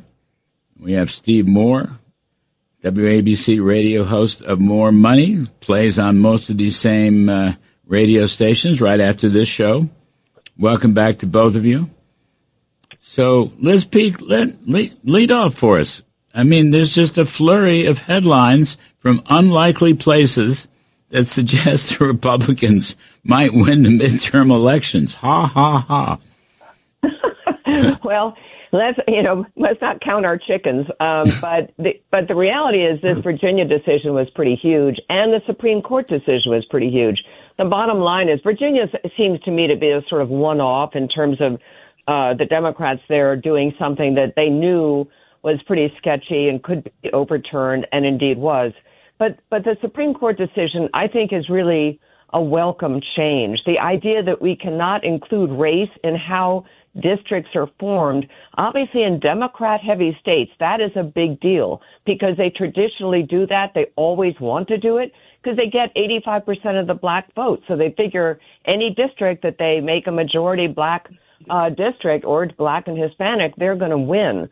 So this is a pretty big deal. And it isn't just Louisiana, obviously. It's a lot of southern states which are now looking to change their districts, but also New York. Look what they tried to do to Representative Nicole Maliotakis, who is in a district, one of the few Republican districts, obviously, in the New York City area, but they wanted to redistrict her basically out of a job by saying her district didn't have enough blacks in it, and they came up with this ridiculous, sort of excursion into other boroughs to make her district probably go Democratic, and the courts battered it down.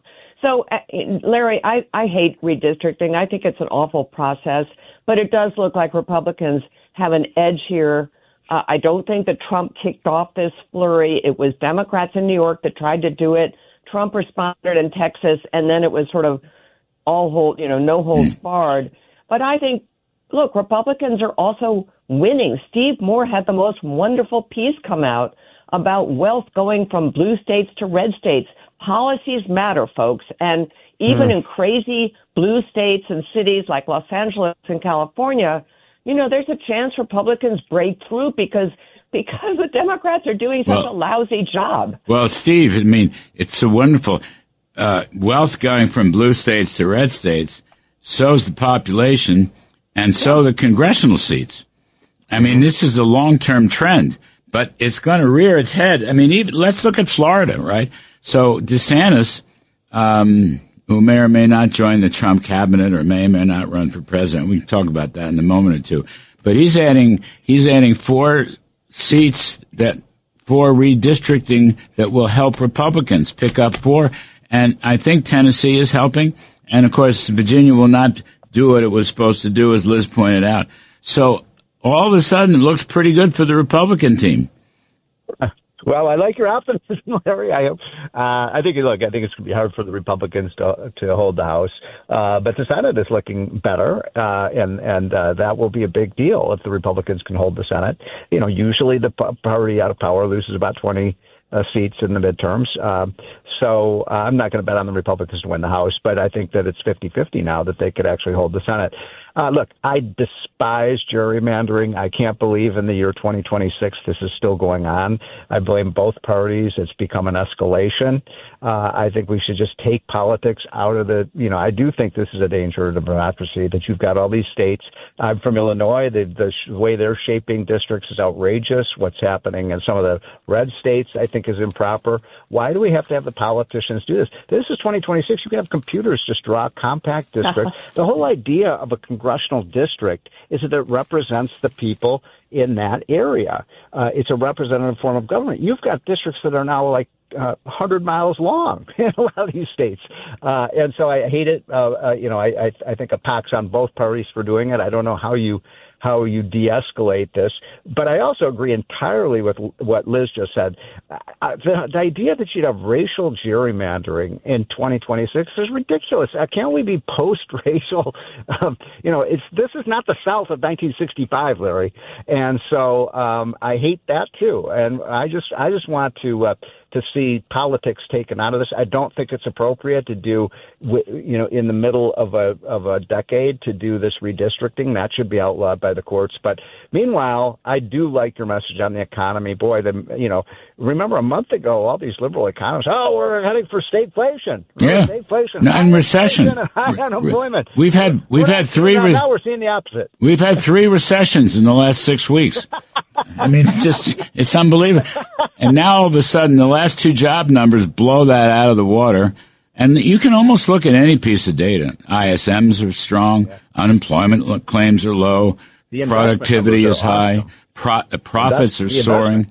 Right. Investment. I mean, look, right. Business is on a boom. So there's no recession, and you can't phony up the districts anymore. I don't know. I think the GOP has a very good chance of winning the House. But the point is, let's talk about what they should do. Let's have one big, beautiful bill. Okay. I'm going back to, my idea weeks ago. I keep pestering senators that come on the show. How about tax cuts? How about waste, fraud, and corruption, for example? How about voting rights? Let's go to these issues. Let's be aggressive. Newt Gingrich was on the show last night. Let's be aggressive. Get the messaging out. Don't be bashful. Let's be aggressive. And I think Republicans really need to lean into that, because right now it just seems to the sort of casual observer that Congress really hasn't come up with much, which is why congressional approval is so terrible. And frankly, both parties look pretty bad in terms of popularity right now.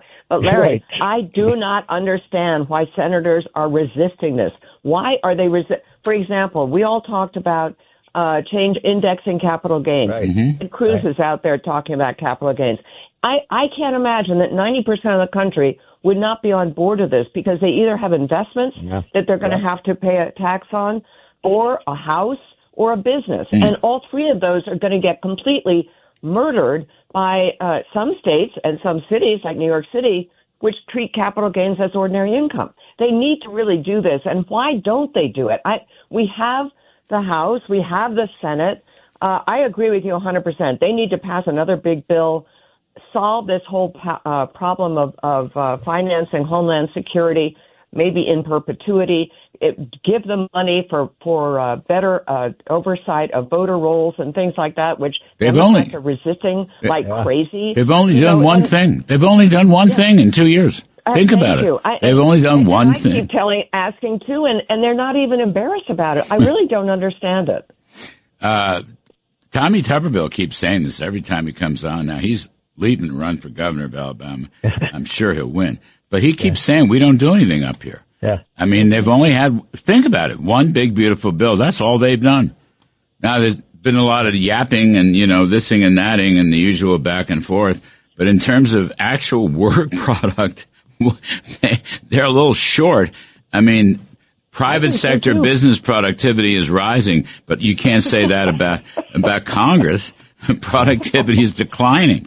Unit labor costs are rising. Anyway, I don't want to go too far down that road. I'm just saying, go for it. Now's the time. Be aggressive. All these issues the Democrats are pushing are very unpopular. Well, look, I agree with that. And I think, look, the Republicans that I talk to say, well, we just can't get it done. We can't hold everybody together. The Democrats all vote against it. Let them. Let the Democrats say we're against indexing capital gains. We're against, photo IDs, ballot security. Mm-hmm. We're against the police. We're against trying to root out fraud in government programs. I have to confess, I was on CNN last night, Larry. I was cheating on you, and but there was a discussion about some of these very issues, and. You summarized it very well. Republicans are very unpopular right now, but you know who are even more unpopular than Republicans? Yeah. Democrats. Yeah. And so I made the point, look, Democrats need a Sister Souljah moment. They have to basically throw out the radical leftists that seem to be the voice of the party, whether it's Bernie Sanders, whether it's AOC, whether it's Mandami. Those are the only people who are getting any message out, and it's repugnant to voters. Soak the rich, let people steal food from grocery stores. It's a reverse Sister Souljah. Messages. And by the way, Barney Frank, you may have seen this in the hotline. Yes. He's close to dying. He was no conservative, by the way, right? He was a friend of mine. Yeah. Well, we used to debate around the country. He issued a statement last week saying the Democrats are crazy today. It's not enough, for example, to say that we're against defunding the police. You have to denounce that idea, and they will not do it. They will not stand up to their left wing. He's going to write a book about it.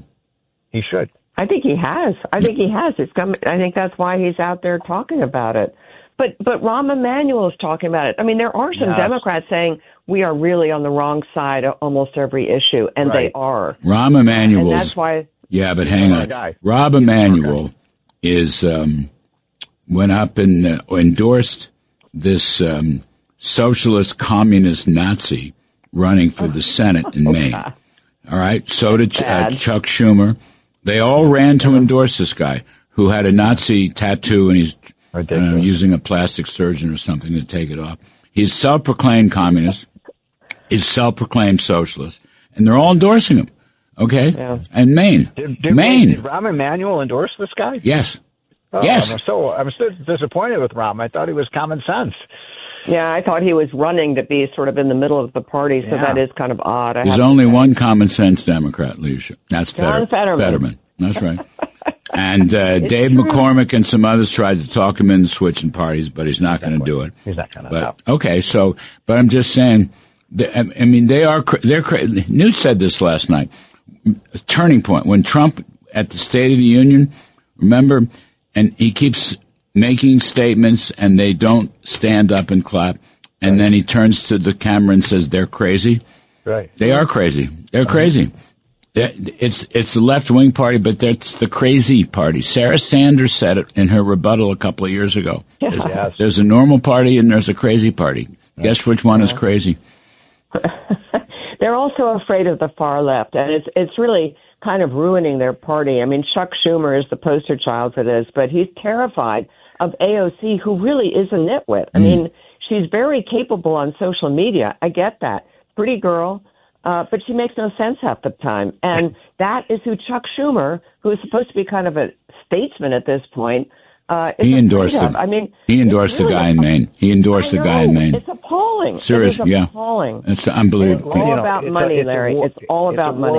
It's a war against success. It's a war against capitalism, free market capitalism. It's a war against anyone getting rich in this country. It's a war against the American dream. It's a very insidious. And when you hear AOC, who's a major voice in the party, saying nobody can earn $1 billion. No one can earn. What about Fred Smith, who started a business from nothing?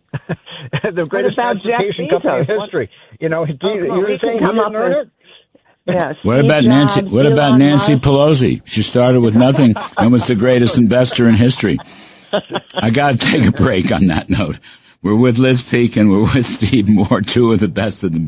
I'm Kudlow. We're coming right back. Hang on, folks. The Larry Kudlow Show on the Red Apple Podcast Network.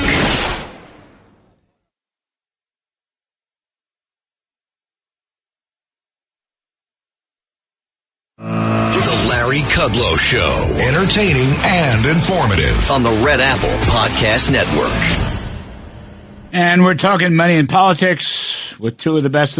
Liz Peek, Fox News contributor. Steve Moore, among other credits, WABC radio host of More Money, which comes on right after this show and most of these same radio stations. Steve Moore, is Ron DeSantis going to enter the Trump cabinet and or run for president? There's a lot of media hype about DeSantis. What do you think? What do you make of that? Well, first of all, I think Ron DeSantis has been one of the best governors in the history of the United States. I mean, the Florida miracle is real. And when Liz was talking about the wealth transfer out of blue states, almost half of that wealth transfer, $1 trillion, has gone to Florida. And it is the new New York. It is the new California. When I talked to Ron DeSantis about a month ago, he did an event for us at Unleash Prosperity, and he said, for the my first term, all the people who were coming to California were from New York and from Connecticut. You'd see the New Jersey license plates. And now he said, we're seeing all these California license plates. And you can't say people are moving to California from California to Florida for the weather, because both states have beautiful weather. So it's an amazing thing. I think he's been incredible. He's been pro-school choice, pro-free markets. He'd be a great president. And I think the question is whether, if he were to become attorney general, which I think he's got a shot at, would that be a good stepping stone? I don't know. Maybe it would be. Liz, what do you think? He ran a very poor presidential campaign. Very, very poor. Sorry to interrupt. I got to tell you, I was running against. Excuse me, I'm sorry. I was just down in Palm Beach with a lot of the people who had funded his gubernatorial campaign, who are extremely close to DeSantis, think he's an incredible governor. They think he has zero chance of being nominated to run on the GOP line for president. And the reason is simply that he is politically, oddly, just not very adept. I mean, he can't work a room the way Bill Clinton did. He can't, when he's a room full of donors, he doesn't remember their names. It's just sort of stupid stuff, but it sort of matters. And you have Marco Rubio, who they all think is fabulous, who came from Florida, of course. He's their pick. And I say they because I really talked to a lot of people in the last couple of weeks down there. They think here's the path for DeSantis that would be incredible is Attorney General, Supreme Court. And I think a lot of people think he would make an incredible justice if Clarence Thomas decides to resign, or Alito or somebody else. So that would be my choice for him. I think he'd be amazing. It's a story of, I know a donor who gave his campaign $50,000 and then tried to call him, talk to him, never got his call returned. And I think that's what you're hearing. I mean, I hear a lot of that, but I think Steve is right. He's been a very good governor of Florida and has a good track record. He talked mostly social issues, not economic issues, but whatever. Hey, Larry, can I mention someone else? Yeah. Doug Burgum. I love Doug Burgum. He's been an amazing Interior Secretary. Remember, he came within an eyelash of being the vice presidential. It came down to Doug Burgum and J.D. Vance. And the guy is just a thorough professional. He understands the markets. He's not flashy like Trump, and maybe after 8 years of Trump, people may not want a flashy. They just want somebody who can do the job. So he would be, he ran for president, of course, last time, and I think acquitted himself very well. He was very good. I'm going to throw his name in the. I think America is ready for a president from North Dakota. Exactly. Or with enormous. I'm telling you, America's ready for it. What's the population of North Dakota? Less than a million. It's about 700,000. Larry, I think I would disagree with you that DeSantis doesn't talk finance and economics. I co-hosted an event for National Review down in Palm Beach that had, he spoke at it, and he talked a lot about budgets, comparing his to New York, about taxes, et cetera. He gets it. He understands why he has been successful. I mean, the fact that New York's budget is twice that of Florida's with about the same number of people. I mean, it really just speaks volumes for how badly managed New York is. I just think his personality gets in the way, and I love him. I think he's an incredible governor. So, find a spot for him where his common sense, thoroughness, and talk about professionalism. He's extremely professional. I think, honestly, there's a spot for him elsewhere. And Attorney General would be fantastic. Steve Moore, why our very, very dear friend, last minute, our very, very dear friend, Art Laffer. I know where you're going with this. Right. Still coming out to tax unrealized capital gains. And by the way, he was on the show with Doug Holtz-Eakin. You're taking him to task on that. We really did. I mean, I don't know. It's less than a minute, but why is he staying with this terrible policy? Well, no comment, Larry. All right, we'll leave it there. My guru. We love him. He's brilliant. He's taught us just about all there is to know, but not on that one. Liz Peek, thanks very much. Steve Moore, show coming up on most of these same radio stations. I'm Kudlow, and we'll be back next weekend. Thanks for listening, folks. Thanks for listening to The Larry Kudlow Show. You can hear The Larry Kudlow Show Saturday mornings at 10. If you like the podcast, share it with your friends and listen anytime at WABCRadio.com and download the WABC Radio app. Hit that subscribe button on all major podcast platforms. Plus, follow WABC on social, on Instagram, TikTok, Facebook, and X. See you next time for a new episode so you never have to wonder, what the heck is going on here?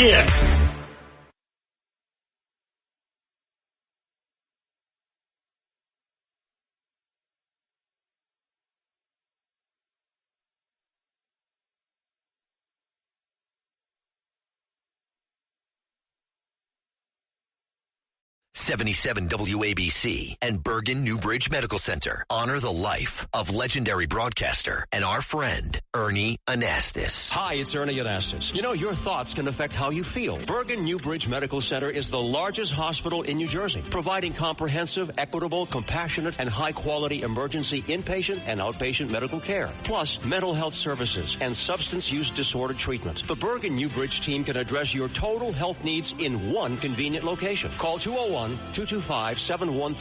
for an appointment or newbridgehealth.org.